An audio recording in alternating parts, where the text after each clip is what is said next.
একটা হুজুর মতো লোক প্রথমে আমাকে সালাম জানায়। সালাম জানালে আম্মু যদি যেহেতু তাকে চিনে না, আম্মু সালামের উত্তর না দিয়ে চলে আসতেছিল। খুলনায় সক্রিয় শয়তানের নিঃশ্বাস চক্র। খুলনা মহানগরীর প্রাণকেন্দ্র মজিদ সরণিতে শয়তানের নিঃশ্বাস চক্রের হাতে পড়ে সর্বস্ব খুইয়েছেন একজন গৃহিণী। তার নাম রেবেকা খানম। তিনি কেডিএ স্টাফ কোয়ার্টারের বাসিন্দা। প্রতিদিনের ন্যায় 30 এপ্রিল সকালে ফজরের নামাজ শেষে তিনি হাঁটতে বের হন। বাসা থেকে অদূরে মেহমানে আলিয়া সরকারি প্রাথমিক বিদ্যালয়ের সামনে পৌঁছানোর কিছু আগেই শয়তানের নিঃশ্বাস চক্রের একজন বয়স্ক সদস্য হুজুরের বেশে তাকে সালাম দেয়।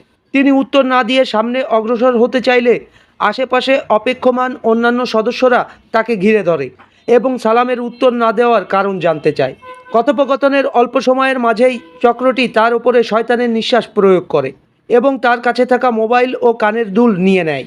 এ সময় গৃহিণী রেবেকা খানমের কাছে নগদ অর্থ না থাকায় চক্রের সদস্যরা তাকে ভয়ভীতি প্রদর্শন করে বাসা থেকে স্বর্ণ ও টাকা আনতে বলে। তখন চক্রটির কথা মতো ওই গৃহিণী বাসায় ফিরে যান এবং বাসায় রক্ষিত স্বর্ণের চেন, আংটি, হাতের বালা যার আনুমানিক ওজন 3 থেকে 4 ভরি এবং নগদ প্রায় 30,000 টাকা এনে চক্রের সদস্যদের হাতে তুলে দেন।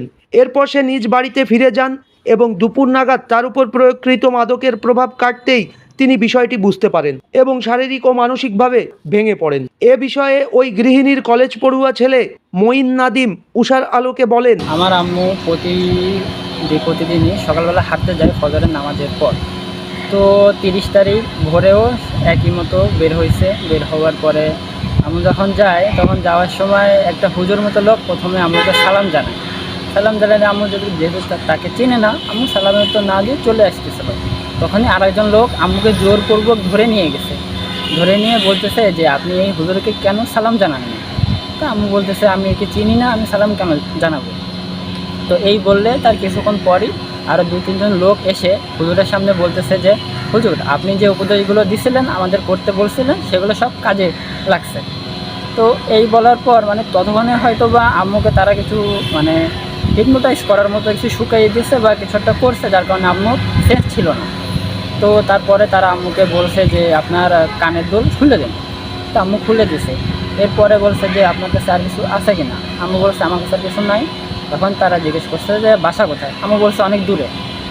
তখন বলছে যে বাসা থেকে যা আছে সব নিয়ে আসো, না হলে তোমার পরিবারের সবাই মারা যাবে। তো আম্মু বাসায় আসছে, এসে সব নিয়ে তাদেরকে দিয়ে আবার চলে আসছে। আসার পরে তখনও আমরা বুঝতে পারিনি। প্রায় দুপুর 2টা কি 3টার দিক আমার বোন আমাকে ফোন দিয়ে বলতেছে যে দ্রুত বাসায় আয়। বাসায় আসার পরে জানতেছি যে এরকম সমস্যা হয়েছে। ঘটনাটি জানার পর কেএমপি দক্ষিণ বিভাগের উপপুলিশ কমিশনার তাজুল ইসলাম বলেন, ভুক্তভোগী থানায় লিখিত অভিযোগ করলে আমরা অবশ্যই ব্যবস্থা নেব। আরাফাত মিম, উষার আলো।